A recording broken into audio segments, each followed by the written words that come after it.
باللہ من الشیطان الرجیم بسم اللہ الرحمن الرحیم الذین یبخلون ویأمرون الناس بالبخل ویکتمون ما آتاهم اللہ من فضلہ واعتدنا للکافرین عذابا مہینا۔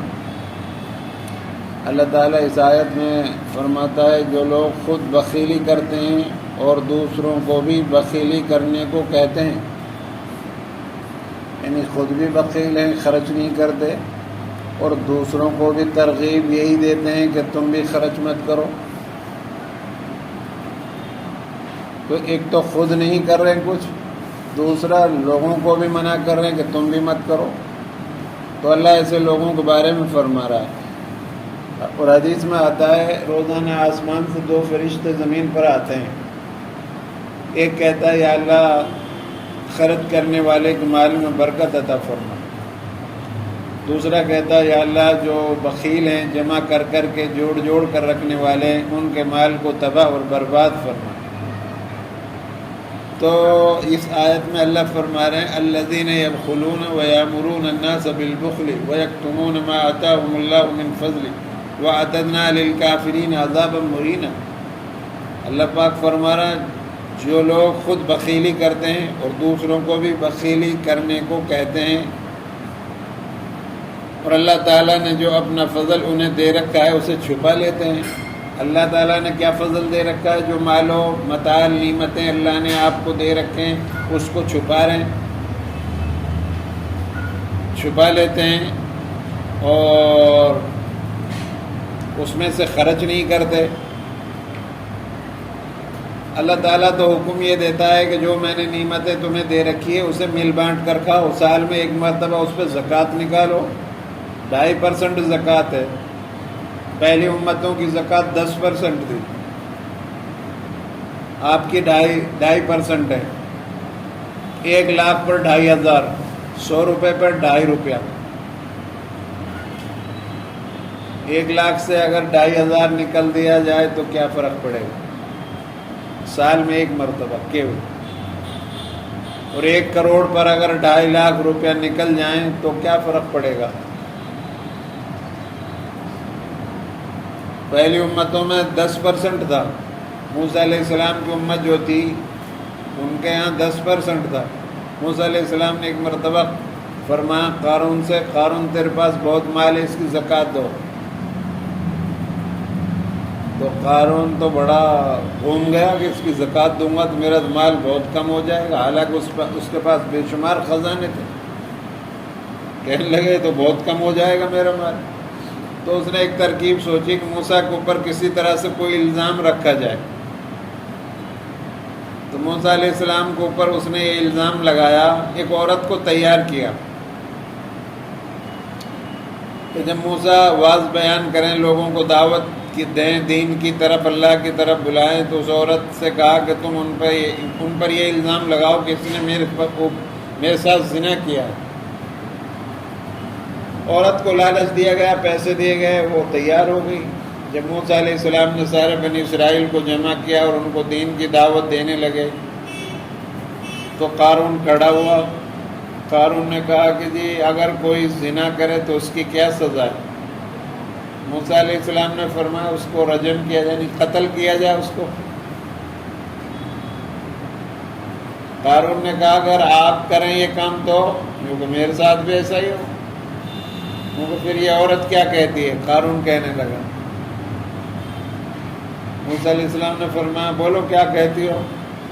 اس عورت نے جب موسیٰ علیہ السلام کی چہرہ انور دیکھا تو بڑا جلالی اور پیغمبر تھے وہ روک کھا گئی کہ یہ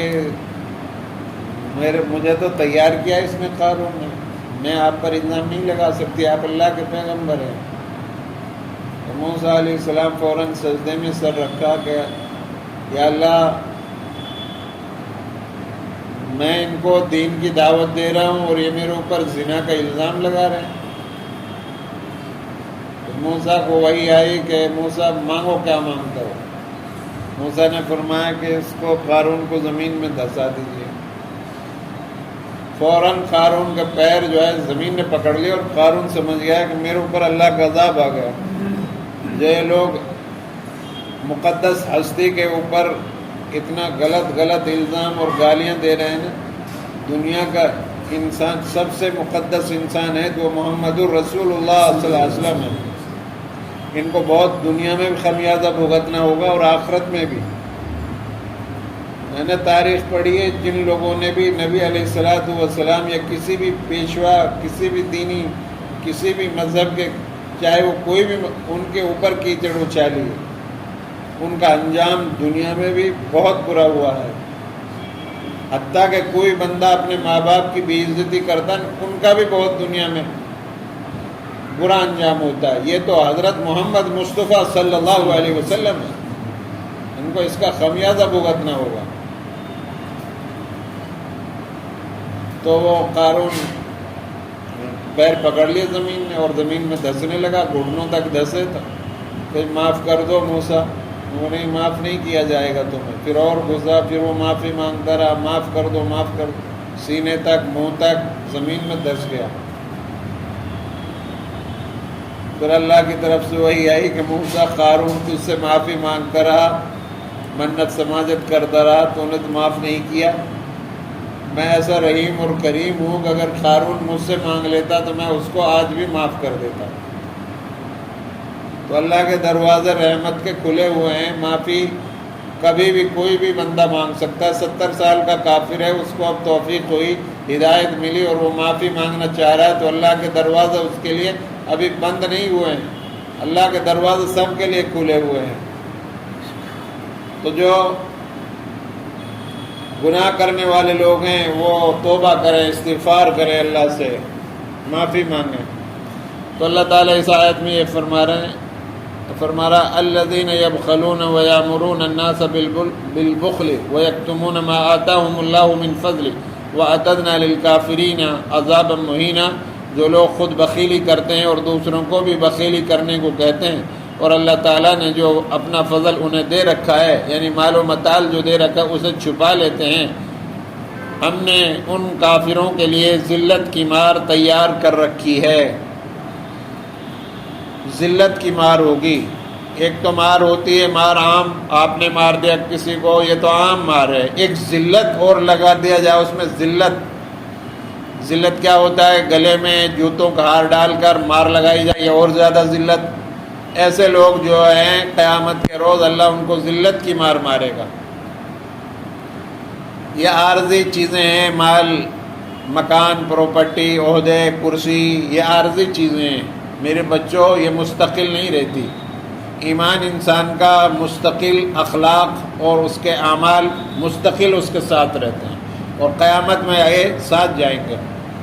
میں نے اثر میں حدیث پڑھ کر سنائی تھی، جب آدمی مرتا ہے تو 3 چیزیں اس کی قبر تک ساتھ جاتی ہیں، ایک مال جاتا ہے، ایک اولاد جاتی ہے، اور ایک اس کے اعمال جاتے ہیں۔ مال اور اولاد دفن کرنے کے بعد گھر واپس آ جاتے ہیں، اعمال اس کے قبر میں جاتے ہیں۔ قبر عمل کا صندوق ہے، جیسا عمل کرو گے ویسے ہی وہاں آپ کے ساتھ سلوک اور معاملہ ہوگا۔ تو یہ اللہ تعالیٰ آزماتا ہے، انسان کو دے کر آزماتا ہے، پھر چھین کر بھی آزماتا ہے کبھی کبھی۔ تو آزمائش میں بندہ پورا ہو، اور پورا وہی ہوگا جس کا ایمان اندر کا صحیح ہوگا، جس کا یقین بہتر ہوگا۔ تو یہ اللہ تبارک و تعالیٰ اس طرح سے فرما رہا ہے والذین ينفقون اموالهم رئاء الناس ولا يؤمنون بالله ولا باليوم الآخر ومن يكن الشيطان له قرینہ فساء قرینہ۔ فرماتا اللہ تبارک و تعالیٰ، اور جو لوگ اپنا مال لوگوں کو دکھلاوے کے لیے خرچ کرتے ہیں اور اللہ تعالیٰ پر اور قیامت کے دن پر ایمان نہیں رکھتے، اور جس کا ہم نشین اور ساتھی شیطان ہو، وہ بدترین ساتھی ہے۔ بہت سے لوگوں کو مال دے رکھا ہے۔ عربوں کے اندر کیا تھا، جب حج پر جاتے تھے تو اونٹ پر اونٹ خرچ کر ذبح کرتے تھے۔ وہاں ایک سال میں میلہ لگتا تھا، ان کے یہاں جہالت میں 2000 سال تک ایسا ہی ہوتا رہا۔ ابراہیم علیہ السلام کے بعد میں اللہ کے نبی صلی اللہ علیہ وسلم تک ایسا ہوتا رہا۔ وہ لوگ جو ہے میلے لگاتے تھے اور برہنہ ہو کر ننگے ہو کر طواف کرتے تھے مرد اور عورتیں، اور اس کو بہتر سمجھتے تھے، کہا کرتے تھے ہم جس طرح سے آئیں اسی طرح اللہ کی گھر کی زیارت اور طواف کریں گے، اور اس کو ثواب اور پن اچھا کام سمجھتے تھے۔ پھر ایک آدمی ان کے ساتھ مستقل شاعر رہتا تھا، جو باہر قسم کے جو لوگ ہوتے ہیں تعریف کرنے والے، آج بھی بیاہ شادیوں میں جو میراثی لوگ کہلاتے ہیں وہ آتے ہیں اور وہ ایک آپ کے خاندان کی بڑائی کریں گے، پھر جیسے شاعر ٹائپ کے لوگ ہوتے ہیں اس طرح یہ اپنے قبیلے کے ساتھ لے کر آتے تھے، اور پھر وہ تعریفوں کے پل باندھتے چلے جاتے تھے، پھر دوسرا کرتا تھا اپنے قبیلے کی۔ تو اس طرح سے سال میں یہ چاروں طرف بیت اللہ کے میلے لگاتے تھے، پھر اونٹیں ذبح کرتے تھے۔ میں نے 50 اونٹ ذبح کیے اور وہ کہتا تھا میں نے 60 کیے۔ اس طرح سے یہ رواج تھا اور میلہ تھا۔ تو نام و نمود اور شہرت کے لیے سب کام ہو رہے تھے۔ یہاں پر بھی اللہ تبارک و تعالیٰ ان لوگوں کو لیے فرما رہا ہے کہ جو لوگ اپنا مال تو خرچ کرتے ہیں لیکن دکھلاوے کے لیے خرچ کرتے ہیں اور اللہ پر اور قیامت کے دن پر ایمان نہیں رکھتے، اور جس کا ہم نشین اور ساتھی شیطان ہو، اور وہ بدترین ساتھی ہے۔ شیطان سے دوستی مت لگاؤ، اللہ اور اس کے رسول سے، مومنوں سے، ایمان والوں سے دوستی لگاؤ، ایمان والوں کے پاس بیٹھو۔ شیطان تو بدترین ساتھی ہے، چھوڑ کر بھاگ جائے گا۔ جب بدر کا دن آیا تو شیطان ان کو اکسا کر لے گیا مشرکین مکہ کو کہ چلو میں تمہارے ساتھ ہوں، انسان کی شکل میں بڑا تمہارے ساتھ دوں گا، یہ کروں گا۔ اور جب وہاں میدان آیا سامنے تو فرشتے دیکھے آسمان سے اتر رہے ہیں تو یہ بھاگتا ہوا نظر آیا۔ مشرکین مکہ نے کہا کہ تم تو ہمیں اکسا کر لائے ہو، تم کہاں بھاگ رہے ہو؟ کہنے لگا میں وہ چیز دیکھ رہا ہوں جو تم نہیں دیکھ سکتے، اوپر سے خدا کی مدد آ رہی ہے ان کے لیے، فرشتے آ رہے ہیں، ان کے سامنے نہیں ڈٹ سکتا۔ شیطان بدترین ساتھی ہے، شیطان سے دوستی نہ لگاؤ۔ کبھی بھی وسوسہ دل میں آئے تو اعوذ باللہ من الشیطان الرجیم پڑھو۔ نماز میں بھی شیطان کا وسوسہ آتا ہے تو دھتکار دو، نماز کی حالت میں بھی اگر شیطانی وسوسہ آ رہا ہے اس طرح سے کر دو تو وہ بھاگ جائے گا۔ نماز میں اجازت ہے، اتنا کر سکتے ہو آپ۔ بہرحال شیطان بدترین ساتھی ہے، اور اللہ کے لیے جو بھی مال خرچ کرو اخلاص کے ساتھ خرچ کرو۔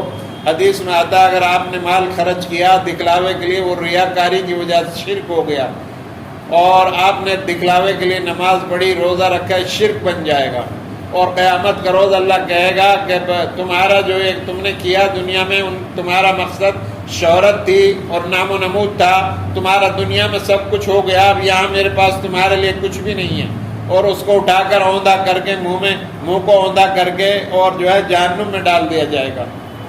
تو بہت سے لوگوں کے پاس، بہت سے لوگ بخیل ہوتے ہیں، وہ بھی غلط، اور بہت سے لوگ خرچ کرتے ہیں لیکن دکھلاوے کے لیے کرتے ہیں تو وہ بھی غلط۔ اللہ کے لیے خرچ کرو تو اللہ کو دینے کی نیت سے خرچ کرو۔ سخی سے اللہ کی دوستی رہتی ہے، ٹوٹتی نہیں ہے، اور بخیل سے اللہ کی دوستی لگتی نہیں ہے کبھی بھی۔ اللہ بخیل سے دوستی لگاتا نہیں ہے۔ تو بخیل بھی نہیں ہونا چاہیے آدمی کو، اور دکھلاوا والا خرچ بھی نہیں کرنا چاہیے، اور اللہ کے لیے ایسا ہاتھ سے دو، ایک ہاتھ سے کہ دوسرے ہاتھ کو پتہ نہ چلے۔ ایک صحابی کے بارے میں لکھا ہے، کتابوں میں آتا ہے کہ وہ رات میں نکلے، صدقہ دیا اندھیرے میں، صبح کو چرچا ہوا کسی نے آج رات چور کو صدقہ دے دیا، پھر یہ دوسرے دن نکلے اندھیرے میں، صبح کسی کو دیا انہوں نے مال صدقہ کا، تو پتہ چلا صبح کو چرچا ہوا کہ کسی نے آج زانیہ عورت کو، جو فاحشہ عورت تھی، پیشہ ور عورت تھی، وہ پیشہ کرنے کے لیے جا رہی تھی، اس کو صدقہ دے دیا۔ تیسرے روز پھر یہ نکلا اندھیرے میں، تو پتہ یہ چلا صبح کو اس نے جو خرچہ کیا تو پتہ چلا کہ چور کو آج کسی نے صدقہ دے دیا۔ چور چوری کرنے کے لیے مالدار کو صدقہ دے دیا، مالدار نکلا جا رہا تھا، اس نے جو ہے مالدار کو دے دیا صدقہ۔ صبح یہ چرچا ہوا، 3 دن کے بعد رسول اللہ صلی اللہ علیہ وسلم کو اللہ نے بتایا کہ آپ کے صحابی ہیں، وہ رات میں نکلے تو اس نے زانیہ عورت کو دے دیا، زانیہ عورت نے ان کے صدقہ کی وجہ سے وہ کام ہی چھوڑ دیا زنا کا، کہ جب بغیر زنا کیے ہوئے فحش کام کیے ہوئے مل رہا ہے تو کیوں ہم اپنی عزت اور عصمت کو خراب کریں، اللہ بغیر اس کے دے گا۔ اور دوسرے دن صدقہ دیا انہوں نے تو اس کو چور کو صدقہ دے دیا، چور نے سوچا کہ جب بغیر چوری کیے ہوئے مل رہا ہے تو کیوں ہم چوری کریں، اس نے چوری چھوڑ دی۔ تیسرے دن نکلے، انہوں نے صدقہ دیا تو مالدار کو دے دیا جو کبھی صدقہ نہیں کرتا تھا، اس کو توفیق مل گئی ان کے صدقہ کی وجہ سے کہ جب مجھے مالدار ہونے کے بعد لوگ صدقہ کی رقم دے کر جا رہے ہیں تو میں کیوں نہ صدقہ کروں۔ تو ان کے تینوں دن کے صدقے کی وجہ سے 3 لوگوں نے صحیح راستہ اختیار کر لیا۔ تو ایسا صدقہ اور ایسا خرچہ کیا کرو کہ آپ کے صدقہ اور خرچہ کرنے سے لوگوں کو سیدھی راہیں ملیں، ہدایتیں ملیں۔ اللہ سے دعا ہے اللہ ہم سب کو عمل کی توفیق عطا فرمائے۔ سبحان اللہ و بحمدہ، سبحان اللہ۔